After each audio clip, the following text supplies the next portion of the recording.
446 میں آ کر شیعوں کی حکومت کو ختم کیا تغرل بیگ سلجوکی نے۔ سلجوک مسلمان ہوئے تھے محمود غزنوی کے دور میں، سلجوک ان کے بڑے کا نام تھا۔ تو ایک دفعہ محمود غزنوی نے سلجوک سے پوچھا اگر مجھے تیری مدد کی ضرورت ہو تو کتنے آدمی پیش کر سکتے ہو؟ تو اس نے ایک تیر دیا، کہا یہ ایک تیر ہے میرا، کسی کو یہ تیر بھیج کر میرے علاقے میں بھیج دو تو چند گھنٹوں میں 1,00,000 تلواریں تیرا پہرا دینے کے لیے تیار ہوں، میرے پاس اتنی طاقت ہے۔ تو یہ سلجوک کی نسل میں تھا تغرل بیگ۔ اللہ تعالیٰ نے جب عرب زوال کا شکار ہو گئے اور ضعف کا شکار ہو گئے، جیسے بڑھاپے کا کوئی علاج نہیں، جب قوموں پہ زوال آتا ہے تو اس کا بھی کوئی علاج نہیں، پھر اور قوم کو جگہ ملتی ہے۔ جیسے بڑھاپا ایک فرد پہ آتا ہے، ایسے بڑھاپا قوم پہ آتا ہے۔ قوم کا بڑھاپا جوانی میں نہیں لوٹ سکتا، جیسے فرد کا بڑھاپا جوانی کی طرف نہیں لوٹ سکتا، قوم کا بڑھاپا جوانی کی طرف نہیں لوٹ سکتا، کوئی علاج نہیں، نئی نسل کا آنا ہی علاج ہے۔ تو عرب دھل چکے تھے، 600 سال بہت ہوتے ہیں حکومت کو، اپنی صفات گم کر چکے تھے، اب نئے خون کی ضرورت تھی۔ تغرل بیگ پہلا شخص تھا جس نے آ کر اہل سنت والجماعت کو استحکام بخشا، شیعوں کی حکومت کو ختم کیا، بغداد سے، شام سے، ان سارے علاقوں سے۔ صلاح الدین ایوبی نے اسماعیلی شیعہ کی حکومت کو ختم کیا، مصر۔ العاضد ان کا آخری خلیفہ تھا۔ صلاح الدین ایوبی نور الدین زنگی رحمۃ اللہ علیہ کا پروردہ تھا، اس کا دوست تھا، اس کے دوست بھی تھا، بچہ بھی تھا اس کے سامنے، زیادہ لکھنے پڑھنے کا شوق تھا۔ پھر اللہ تعالیٰ نے اس سے کام لیا اور اس کو مصر کا گورنر بنا کے بھیجا، مصر کی مدد کے لیے بھیجا۔ تو وہاں اس نے صلاح الدین ایوبی نے وہاں ختم کیا، تغرل بیگ نے یہاں ختم کیا۔ تو پھر سلجوک جو تھے نا یہ اقتدار میں آئے، ادھر ختم ہو گئی سلطنت بنو عباس کی، مصر ایک چھوٹی سی ترکوں کی سلطنت۔ تو اللہ تعالیٰ پھر مرکزیت کے لیے ایک نظام چلایا، دو لشکر آپس میں لڑ رہے ہیں ایک میدان میں، ایک جنگلی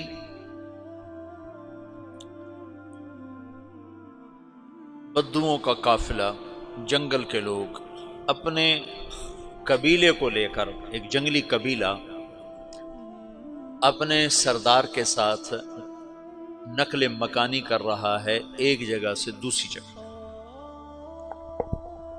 اللہ کا نظام کہ یہ لوگ چلتے چلتے چلتے اس وادی میں پہنچ گئے جہاں جنگ ہو رہی ہے، دو لشکر آپس میں لڑ رہے ہیں۔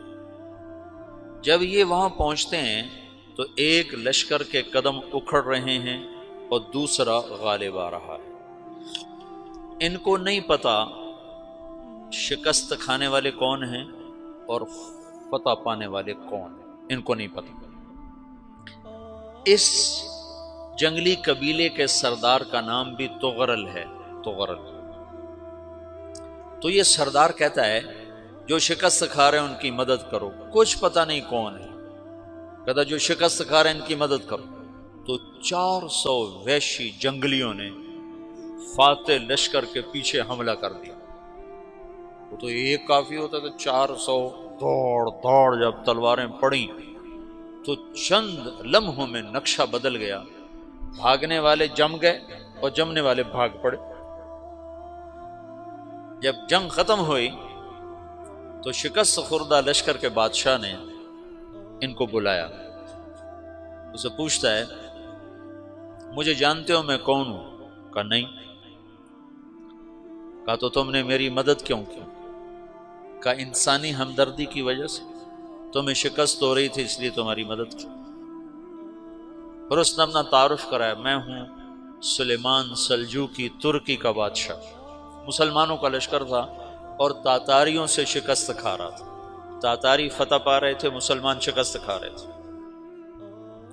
تو وہ اللہ کی غیبی مدد بن کر آئے، تو وہ اس سے کہتا ہے میرے ساتھ رہنا پسند کرو گے؟ تم نے میرے اوپر احسان کیا ہے، میں اس کا بدلہ دینا چاہتا ہوں، میرے ساتھ رہنا پسند کرو گے؟ کہنے کا کر لوں گا۔ تو اس نے اس کو لے کر ترکی آیا، اور استنبول اس وقت روم کی حکومت میں تھا، اسے فتح کیا اس تغرل کے آگے چوتھے پانچویں پڑپوتے محمد فاتح نے۔ تو یہ استنبول ہے، یہ ترکی ہے، بیچ میں ایک چھوٹا سمندر ہے، یہاں ایک جاگیر ہے۔ تو سلطان سلیمان کہتا ہے یہ جاگیر تجھے وقف ہے، ادھر سے رومی مجھے تنگ کرتے ہیں حملے کر کر کے، تو میرا دفاع کرتے رہنا، یہ جاگیر تیری۔ اس جاگیر پہ اس نے اپنے قافلے کو آباد کر دیا، اپنے قبیلے کو، اور ایک چھوٹی سی حکومت بنا لی، جو ایک صوبہ سمجھو سلمان سلجوقی کا، وہ ایک چھوٹا سا صوبہ ہے۔ وہاں جب یہ رہ پڑا تو پھر یہ ایک شیخ کے بیت ہوتا ہے، وہاں شیخ طریقت ہے، ان کے یہ بیت ہونے جاتا ہے، وہ اس کو رات اپنے پاس ٹھہراتا ہے، تو ایک کمرے میں ان کو ان کا خادم ٹھہراتا ہے۔ یہ جب کمرے میں جاتا ہے تو سامنے دیوار میں تاکچے پر قرآن پڑا ہوا ہے، تو یہ تغرل بیگ کہتا ہے یہ کیا ہے، یہ کیا ہے؟ تو وہ خادم کہتا ہے یہ کتاب اللہ ہے، قرآن ہے۔ اچھا، وہ اس کو وہاں چھوڑ کے باہر چلا جاتا ہے۔ وہ دیہاتی آدمی، جنگل کا رہنے والا، پہلی دفعہ زندگی میں قرآن دیکھا، وہ کہتا ہے یہ قرآن ہے، اللہ کی کتاب ہے، میں اللہ کی کتاب کے سامنے سو جاؤں، کتنی بے ادبی ہے۔ تو اس نے ایسے قرآن اٹھایا اور سر پہ رکھ لیا اور کھڑا ہو گیا، ساری رات قرآن سر پہ رکھ کے کھڑا رہا۔ رات کے پچھلے پہر اس کو خواب آیا، کھڑے کھڑے اس نے دیکھا کہ اس کی پشت سے ایک چاند نکلا اور شیخ کی بیٹی کے سینے میں جا کے اتر گیا۔ پھر اس لڑکی کے سینے سے ایک درخت نکلا جو پھیلتے پھیلتے پھیلتے 3 بر اعظم پہ چھا گیا، افریقہ پر، یورپ پر، ایشیا پر۔ پھر اس کی آنکھ کھل گئی، وہ کھڑا ہوا ہے، تو اس نے صبح یہ خواب اپنے شیخ کو سنایا، تو انہوں نے اپنی بیٹی اس کے نکاح میں دے دی۔ اس بیٹی سے ایک بچہ پیدا ہوا، تغرل بیگ نے اس کا نام رکھا عثمان، عثمانی ترک نام سنا ہوا، جو میں نے کل بتایا تھا کہ 1924 میں وہ خلافت ختم ہوئی۔ تو ایک بیٹا پیدا ہوا عثمان۔ عثمان نے پھر ایک نئی اسلامی حکومت کی بنیاد رکھی جو 1924 تک چلتی رہی، کوئی 800 سال یہ حکومت چلی۔ تو حکومت کا شیرازہ بکھرا، لیکن پھر جڑ جاتا تھا، پر وہ قرن اول والا جوڑ کبھی نہ پیدا ہوا، ٹکڑے بن گئے۔ ان ٹکڑوں میں اللہ لوگ پیدا کرتا رہا جو دعوت دیتے رہے، دعوت زندہ رہی۔ جو تربیت کا نظام تصوف کے ساتھ تھا اب وہ تبلیغ کے ساتھ۔